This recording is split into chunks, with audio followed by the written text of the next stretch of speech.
Bonjour, bonjour. Y a-t-il quelqu'un?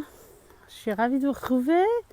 Nous sommes samedi soir et je viens vous faire mon 10e live. Alors il pleut, je suis dans le nord, il pleut. Je suis en train de promener mon chien et je prends l'air et ça me fait un bien fou. Alors j'ai eu une semaine un petit peu chaude en émotions que je vais vous raconter. Je vais vous raconter aussi ce que j'en ai appris, voir si ça résonne un peu pour vous ou non. Alors en fait, mardi dernier, d'abord samedi, notre fille Margot de 20 ans, a commencé à présenter des symptômes et elle avait été cas contact le mardi soir. Et donc c'était le week-end de Pâques, elle s'est fait tester mardi et mardi, donc le test est revenu positif. Donc elle a le Covid.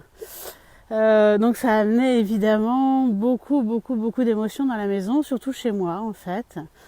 Ce Covid depuis 1 an me fait beaucoup travailler, j'ai déjà eu pas mal de moments de peur. Coucou Sandy. Et donc voilà, donc savoir qu'elle avait le Covid, c'était pas évident.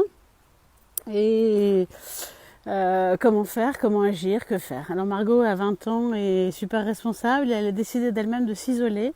Donc depuis mardi, elle vit dans sa chambre complètement. On lui passe en fait ses repas, on dépose son plateau devant sa porte et on lui parle à travers la porte. Donc elle est vraiment géniale. Et quand elle sort de sa chambre pour aller aux toilettes ou dans la salle de bain, elle met son masque.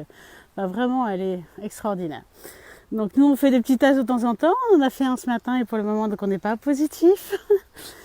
Et donc voilà, ce que je voulais vous raconter, c'est ce que ce Covid m'apprend, c'est que j'avais plusieurs façons de réagir, où je restais dans cette peur et je la regardais pas et j'avançais pas et je continuais comme ça.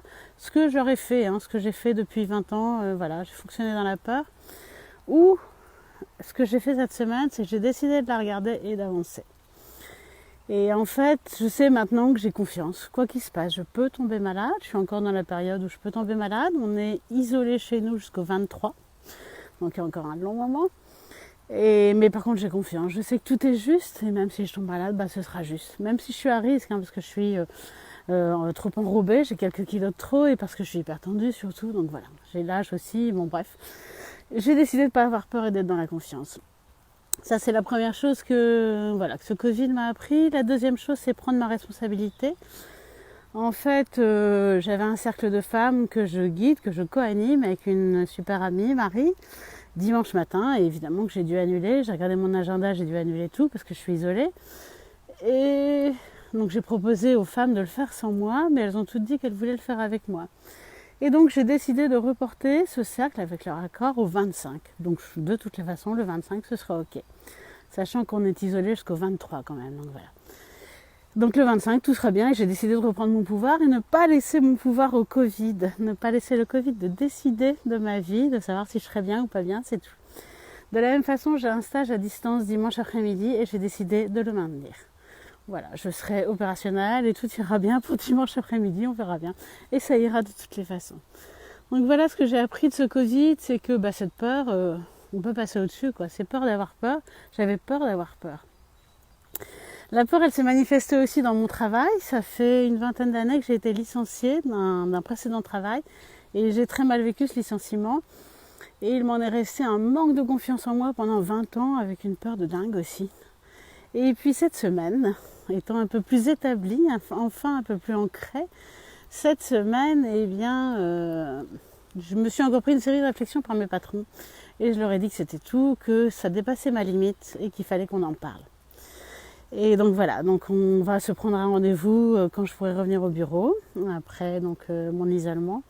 Et ça y est, je suis décidée, je suis ancrée. De toutes les façons, je souhaite plus me laisser maltraiter, entre guillemets, comme je l'ai été. Et maintenant, j'ai besoin d'avancer. Donc voilà, je suis contente de vous partager tout ça. Je ne sais pas si vous vivez aussi des peurs ces temps-ci, si ça remue ou non. Je vais lire un petit peu vos commentaires. Merci Sandy, c'est gentil. Et donc voilà, n'hésitez pas à partager si ça vous fait écho dans vos vies. Je vous raconterai la suite, ça ne veut pas dire que je ne serai pas malade, mais voilà, j'ai décidé de vibrer sur quelque chose de positif et d'aller bien. C'est ma décision du jour. Je vous souhaite à tous une très bonne soirée. Merci Sandy, bravo aussi à toi. Et puis gros bisous à tous, à très vite.